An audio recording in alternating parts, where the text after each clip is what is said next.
on one of the most infamous disasters in human history, and our goal is to uncover the cold, hard engineering and metallurgical science of why the Titanic actually sank. Okay, let's dive into the case file. Here is exactly what we'll be looking at today. 1. The unsinkable giant. 2. The anatomy of the sinking. 3. Shattered steel and rivets. 4. The watertight illusion. And finally, 5. A safer maritime legacy. All right, starting with Section 1, the unsinkable giant.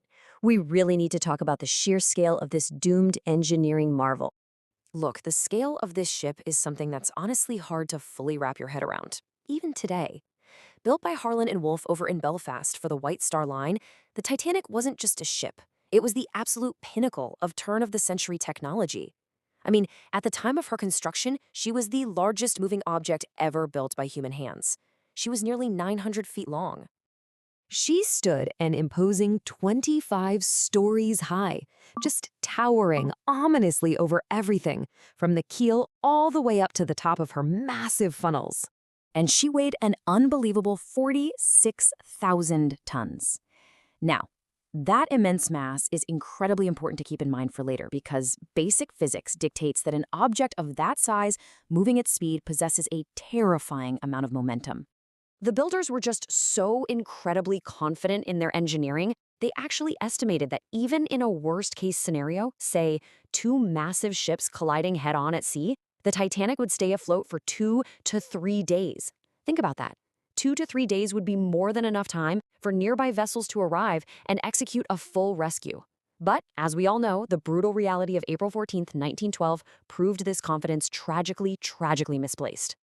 Which brings us to Section 2, Anatomy of the Sinking. Let's walk through this shockingly rapid timeline. So on that fateful night, despite the wireless operators receiving multiple ice warnings from other ships, the Titanic just kept rushing through the freezing, pitch-black Atlantic at nearly full steam. At 11:35 p.m., the lookouts spot a massive iceberg just a quarter of a mile ahead. They throw the engines into reverse, they turn the rudder hard left, but remember that incredible 46,000-ton mass we just talked about? Slowing and turning that much weight required an incredible turning distance that they simply didn't have. Just 5 minutes later, at 11:40 p.m., the Titanic sideswipes the iceberg, gashing nearly 300 feet of her hull. By midnight, the compartments are already spilling over. Fast forward to 2:18 a.m., and the tremendous weight of the water causes the ship to literally rip in half. The bow rips loose, the stern rises high into the air, and at 2:20 a.m., the stern slips beneath the surface. Finally, at 2:56 a.m., the ruined stern strikes the ocean floor. It took less than 3 hours for the unsinkable giant to vanish entirely. Moving on to Section 3, Shattered Steel and Rivets. Let's uncover the microscopic culprits here. So you might be wondering, how did 300 feet of solid steel fail so completely? Well, in 1991, an expedition to the wreck recovered a frisbee-sized chunk of the hull. It was about an inch thick, and when scientists finally got this piece into the lab, it revealed a microscopic culprit that changed everything we thought we knew about the sinking. The science tells us the hull suffered from what's called brittle fracture. This is a catastrophic material failure that happens incredibly fast, without the metal bending or deforming first. It's caused by 3 very specific conditions: high impact loading, freezing temperatures, and high sulfur content in the steel. And that night, all 3 were present. The water was below freezing, the ship was traveling around 25 miles per hour, and forensic analysis showed the Titanic steel had unusually high levels of sulfur, which basically creates these microscopic highways for cracks to propagate. So when the ship hit the iceberg, the steel didn't bend, it shattered. It literally shattered like broken china. Now, what's really interesting about this is how scientists actually proved it. They used what's called a Sharpie test. They took a cigarette-sized coupon of modern ship steel and a similar coupon of the original Titanic hull steel, chilled them both down to -1 degree Celsius in an alcohol bath, and then struck them with a swinging 67-pound steel pendulum.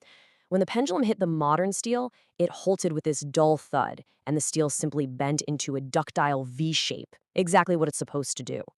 But when it struck the Titanic steel, it hit with a sharp ping. The pendulum barely even slowed down, and the piece of Titanic steel snapped cleanly in two and went flying across the room. It was just unbelievably brittle. And the steel plates weren't the only problem here.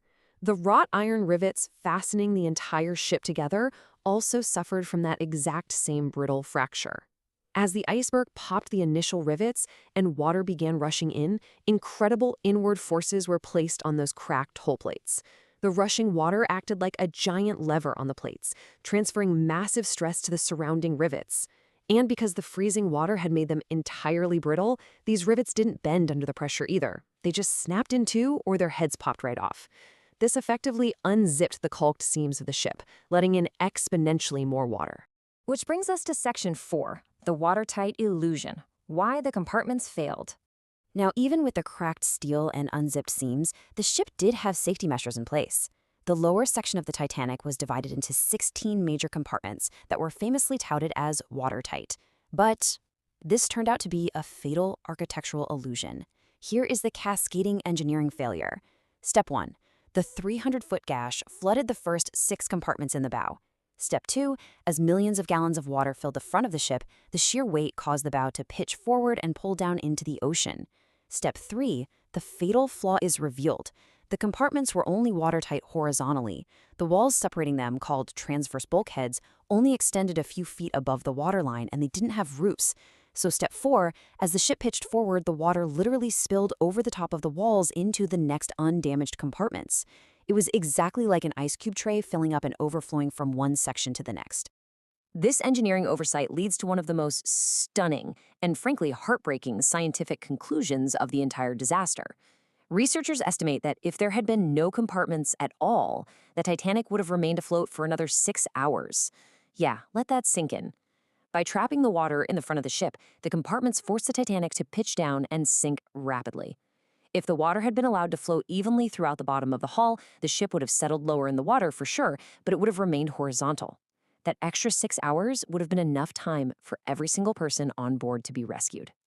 And that leads us to Section 5, a safer maritime legacy, how this rewrote the rules of the sea. The loss of the Titanic was an absolutely catastrophic wake-up call that forced a complete overhaul of global shipbuilding and maritime law.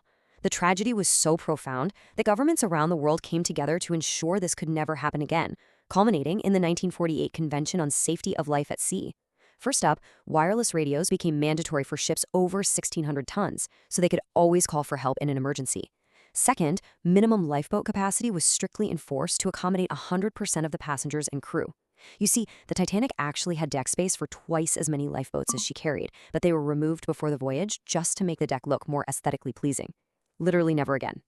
Third, the U.S. government created an ice patrol to track floating ice fields and warn ships in the North Atlantic. And finally, ship designs were extensively modified to include double hulls and much taller transverse bulkheads. These specific engineering changes were huge. They successfully prevented massive casualties in later sinking events, like the collision of the Andrea Doria in 1956, where 1,600 people were safely rescued. So the crucial point we need to take away from all this is that the true cause of the Titanic disaster wasn't just an iceberg. It was the fact that early 1900s shipbuilding technology, the literal ability to build a 46,000-ton moving city, had advanced far faster than the engineers' actual understanding of the microscopic properties of the materials they were using to build it. They knew exactly how to build big, but they didn't fully understand how their steel and rivets would actually behave under extreme stress and freezing temperatures. Which leaves us with a pretty haunting reflection for our modern era. Today, we are innovating at an unprecedented pace, right? In artificial intelligence, bioengineering, space travel. We have to ask ourselves, our technology is rapidly advancing, but is our true understanding of it keeping pace?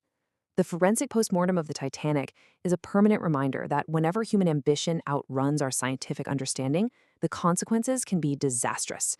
Thank you so much for joining me for this explainer. Keep asking questions and keep seeking the science beneath the surface.